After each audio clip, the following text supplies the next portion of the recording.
ऐसे ग्रंथ हमारे पास हैं, उन ग्रंथों पर हर साल लीलाएं होती हैं, टीवी में अनेक प्रोग्राम उन पर होते हैं, घर घर में उनको सब इस कथा कहानी को जानते हैं। सास बहू के रिश्ते नाते देखो, माँ बेटी के देखो, जेठ जेठानी देवरानी के नाते उसमें देखो, जितने भी वहाँ नियम कानून मर्यादा हैं सब के सब उसमें दिए गए हैं।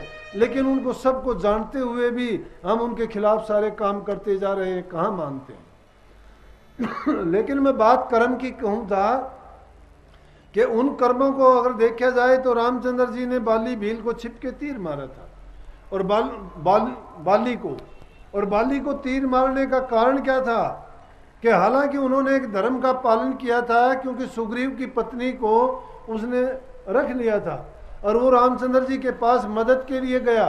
तो जो आदमी याचना लेकर किसी के पास जाता है और वो उसकी मदद करता है, वो भी कैसी मदद करता है, मर्यादा में रहते हुए और गलत नहीं, बल्कि सही आदमी की धर्म का पालन करते हुए, मर्यादा में रहते हुए और न्यायपूर्ण जो मदद करता है वो धर्म से भी बढ़ के होती है। तो रामचंद्र जी ने समझा कि इसके छोटे भाई की बहू बड़े भाई ने अगर रखी है तो मैं जरूर इसकी मदद करूंगा, और मदद करने के लिए गया। लेकिन खूबी क्या थी कि बाली के सामने जो भी योद्धा जाता था लड़ने के लिए, तो सामने जब दिखाई देता था उसकी आधी शक्ति उसके अंदर चली जाती थी और कोई भी उससे कभी जीत नहीं पाता था। रामचंद्र जी इस बात को जानते थे कि अगर बाली के सामने जाऊंगा तो मेरी भी आधी शक्ति उसमें जाएगी, क्योंकि उसको वरदान है, और अगर ऐसा हुआ तो वो मेरे से भी नहीं काबू में आएगा तो मुश्किल होगी। इसलिए रामचंद्र जी ने उसको छिप के तीर मारना पड़ा था। जब उसको तीर मारा तो इसका मतलब वो कर्म में तो आए ना, चाहे वो न्यायपूर्ण बात थी, लेकिन कर्म किया कि उसने किसी के प्राण लिए थे और किसी के प्राण लेने का उसके सिर के ऊपर कर्ज हुआ। उसी कर्ज को चुकाने के लिए द्वापर युग में वो कृष्ण के अवतार में रामचंद्र जी प्रकट हुए, और जब कृष्ण जी के रूप में प्रकट हुए वही बाली भील बन के आया, क्योंकि बाली भील ने अपना कर्जा लेना था उससे। और बाली भील ने अंत समय में जब कृष्ण जी कहते हैं कि जंगल में विश्राम फरमा रहे थे किसी पेड़ से पैर लगा के, और उसके पांव में जो पदम था उस पदम को देख के ये लगा बाली भील को कि जैसे कोई हिरण या कोई जंगली जानवर है, और उसने उस पर जो ही बाण छोड़ा तो उसमें जाके लगा। तो कहते कृष्ण जी की मृत्यु का वही कारण था। तो हमारे शास्त्र कहते हैं कि वो अपना बदला चुकाने के लिए, उस को पूरा करने के लिए दोनों ने जन्म लेना पड़ा। वो कृष्ण जी के रूप में और वो बाली भील के रूप में आए, लेकिन उन्होंने अपना कर्जा पूरा कर लिया। जब ऐसे ऐसे महापुरुष जो ब्रह्म के अवतार थे, समाज को सुधारने वाले थे, दिशा देने वाले थे, अपने युग पुरुष थे उस समय के, आज भी जो पूज्य हैं, 16 कला के पूरे कृष्ण जैसे थे, वो अपने कर्म को भोगने के लिए आए, तो इंसान की कहाँ गिनती है। फिर ये अपने कर्म को क्यों नहीं देखता है, और जब इसके सामने है, यही एक इंसान की भूल है, यही इसके मन में पड़े हुए भ्रम है। लेकिन सतगुरु पूरा जब मिलता है तो इन भ्रमों का निवारण कर देता है। वो सच्चाई को दर्शा के कहता है कि भोले बंदे, अब तो तू पहचान, अब तो इस अज्ञान की निद्रा से जाग, तू किस भ्रम में सोया हुआ है, इस संसार में इतनी गफलत करता है, तू कहीं काम में, कहीं क्रोध में, कहीं लोभ में, कहीं मोह में, कहीं अहंकार में डूबा हुआ है, और ये चीजें कोई साथ निभाने वाली नहीं है। इंसान को उस चीज को पकड़ना चाहिए जो अंत सहायी हो, और जिस जीव का अंत सहायी या तो सतगुरु है या नाम है। ये बाकी संसार के पदार्थ यहीं छोड़ के जाओगे। बड़े बड़े यहाँ आए संसार में, एक भी चीज कोई वस्तु लेके नहीं गया, सिर्फ अहंकार के बस इंसान ने अनेक पाप कमाए।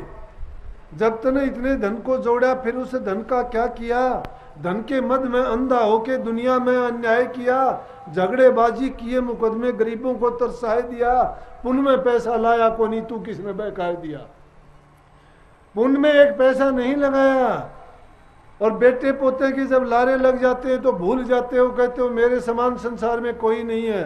ये बेटे पोते भी कोई किसी के नहीं है, ये सब के सब मतलब के साथी हैं, ये मीठे ठग हैं, जब तक तुम्हारे से कुछ मिलता है तुम्हारे हैं, जब तुम कुछ देने से रह जाओगे तो तुम्हारे भी नहीं रहेंगे। मतलब की दुनिया है। अरे उससे क्यों नहीं मतलब गांठते कि जो बिना मतलब के, बिना किसी स्वार्थ के, निस्वार्थ से, निष्काम भाव से तुम्हारी सेवा करता है, जो तुम्हें इस भ्रमों से, अज्ञानों से निकाल के सदा की मुक्ति देता है। तुम्हें यह जीवन का आनंद जीते जी भी मिलेगा उस नाम में, और जब शरीर पूरा हो जाएगा तो तुम सदा के लिए उस सत्य पुरुष की गोद में जा समाओगे, जहां से फिर तुम्हारा संसार में मुड़ के आना नहीं होता। इस दुनिया के झमेले में बड़े बड़े आए, जोगी जपी तपी सन्यासी अंग लगावे छारा, मूल मंत्र गुरु दिए बिन कोई न उतरा पारा। इस संसार से जो भी जीव पार उतरे, उन वही पार उतरे जिनको मूल मंत्र मिला। अब मूल मंत्र मिलता नहीं है, देखा देखी के काम होंगे। जो नाम को खुद नहीं जानते, ठिकाना उनका नहीं है, ठिकाना गुरु का नहीं है, नाम भेद को समझा नहीं, पिछलों की टेक बांध ली, पिछलों की जो बांध है टेका, जिनको कभी आम आंख नहीं देखा, टेक बांध के हम क्या करते हैं कि मेरा गुरु बड़ा है, मेरा गुरु कबीर साहब है। अरे बड़ा क्या है, बड़ा तो वक्त का गुरु काम आएगा। पिछलों की टेक बांधने से तिर नहीं जाओगे। आज तुम अगर कहो कि किरोड़ीमल के इतने पैसे थे, इतने किरोड़ीमल थे, उनके पैसे थे, आज किरोड़ीमल नहीं है। आज तो जो किरोड़ीमल हैं उनके पास हैं। वक्त का हकीम, वक्त का हकीम और वक्त का संत काम करता है। जब वक्त के संत नहीं मिलते तो तुम तो लाख शास्त्रों को उथल पुथल करते रहो। किताबों में जो लेख लिखे गए हैं वो सिर्फ इशारा कर सकते हैं, भ्रम नहीं निकाल सकते। क्यों? कही है कि वेद में रचेर, मैं वेद के माही। क्या कहा? परमात्मा ही कहता है कि वेद मैंने रचेर, मैं वेदों के माही। और जोन भेद से मैं मिलूं वो वेदों में नहीं, कि जिस भेद से मैं मिलता हूं वो वेदों में नहीं है। ये पुस्तक पोथी भरमा देने वाली है, बुद्धि की खुराक है ये। इन किताबों में नहीं मिलेगा। मन की किताब को खोजो।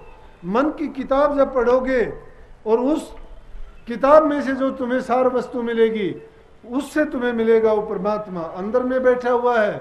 उसी नूरी गुरु के लिए संत महात्मा ऋषि मुनि किसी कोई तप का रास्ता ढूंढता है, कोई हठ योग करता है, कोई सुर शब्द योग बताता है, कोई कितने कष्ट करता है, कोई चाचरी, कोई भूचरी, कोई अगोचरी, कोई उणमणि करता है। कितने हैं, कोई किसी रूप में, कोई किसी रूप में उसकी तलाश में लगा हुआ है। लेकिन सच्चा नाम जिसको मिल जाता है, पूर्ण सतगुरु जिसको मिल जाता है, वो उसको मुकम्मल भेद समझा देता है रचना का, कि किस किस मंजिल से होके हमारी रूह इस संसार में आई और उस रास्ते पर चल के मुड़ के उसी रास्ते पर से जाना है। और उस रास्ते को खोजना चाहते हो तो भेदी अपने साथ में लो।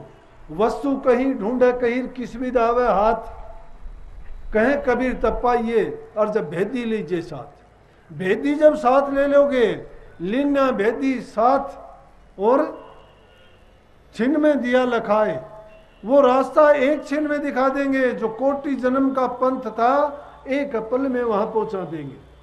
क्योंकि वो रास्ता बिना गुरु के नहीं खुलता है। संतन हाथ कुंजी और सतनाम धन पूंजी। वो सतनाम धन की जो पूंजी है संतों के पास, उसकी चाबी है।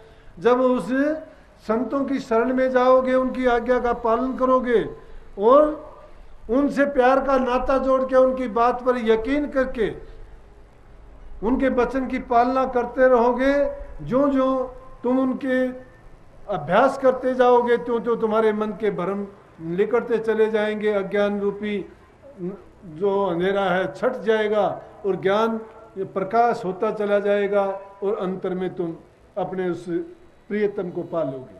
सभी की जिनको भी सुख मिला, शांति मिली, नाम में मिली।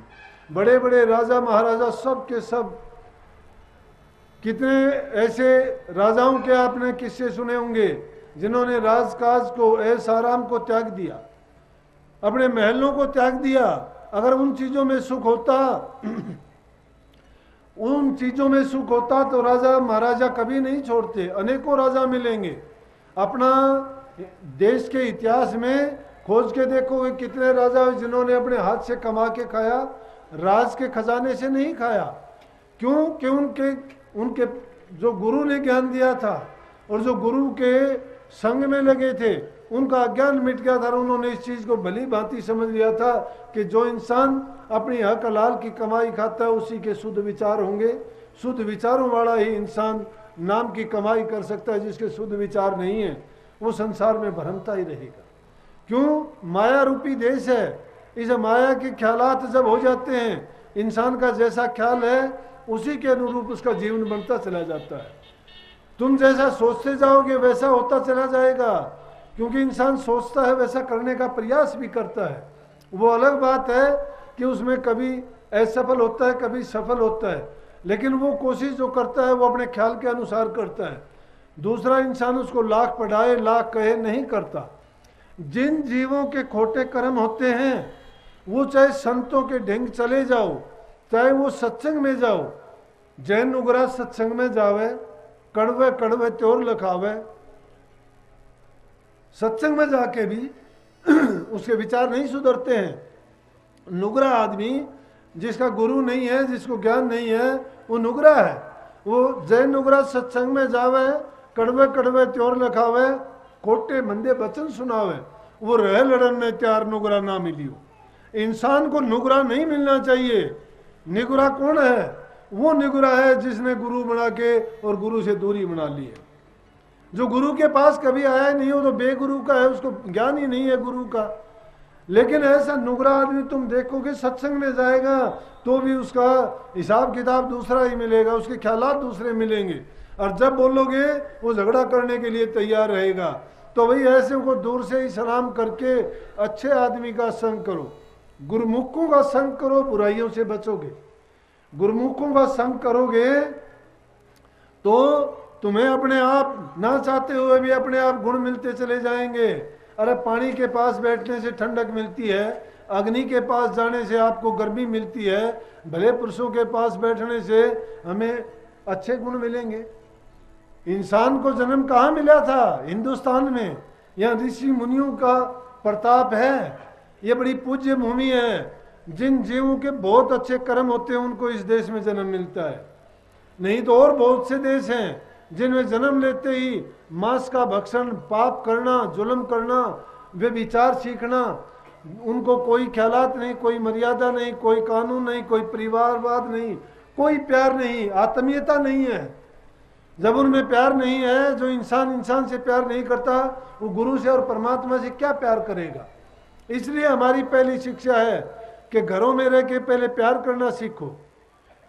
परिवार ऐसी इकाई है पूरी दुनिया की जिसके घर में प्यार नहीं है, घरों में शांति नहीं है, जहाँ एक आदमी के कहना नहीं मानते हैं, जहाँ कोई मान मर्यादा नहीं है, सामाजिकता नहीं है, वहाँ आत्मीयता भी नहीं होगी।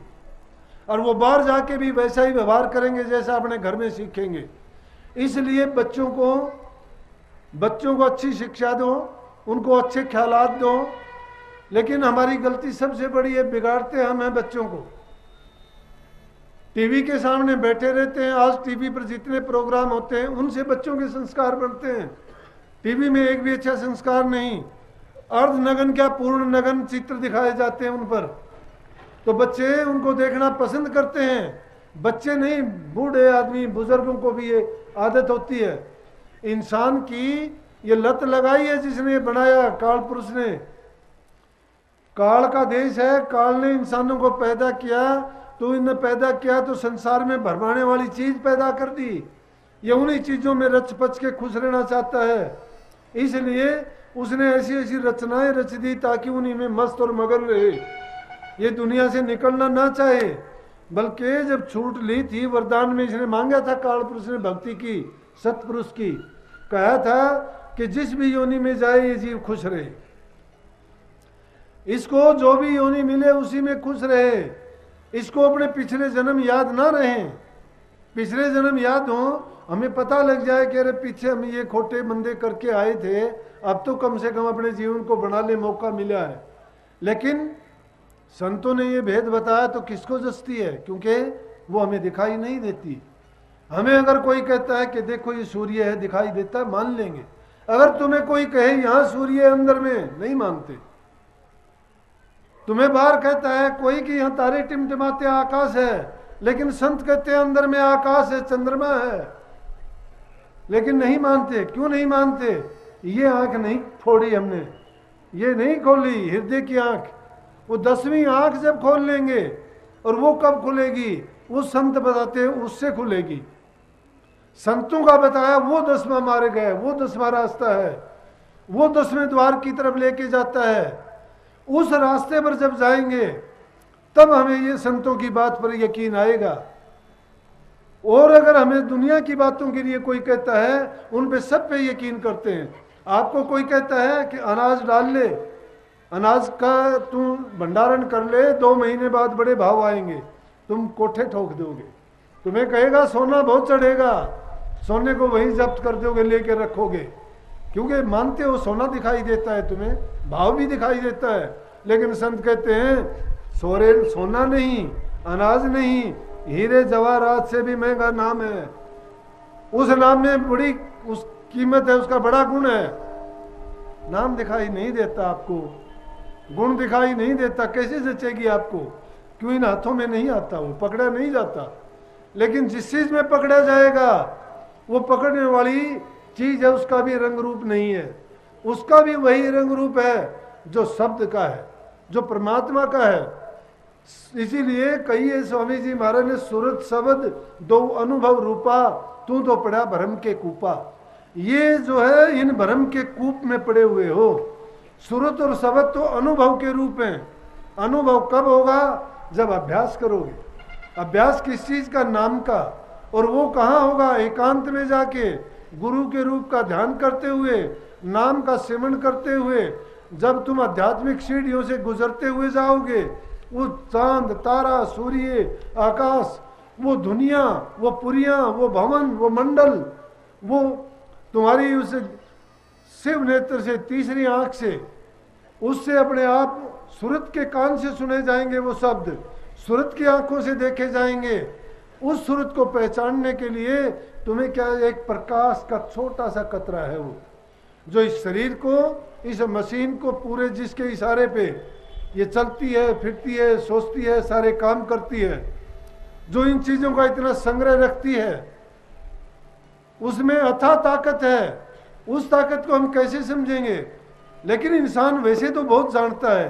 वैज्ञानिक खोज करके छोटे छोटे इंस्ट्रूमेंट बना लिए, बड़ी लंबी चौड़ी फिल्मों का एक इतने से छोटे से उसमें डाल लिया, और उसमें डाल के उसको कार्ड को ले जाते हो, कहीं ले जाके देखो, हमारी सूरत भी इतनी छोटी सी है, उसमें सब कुछ भरा है।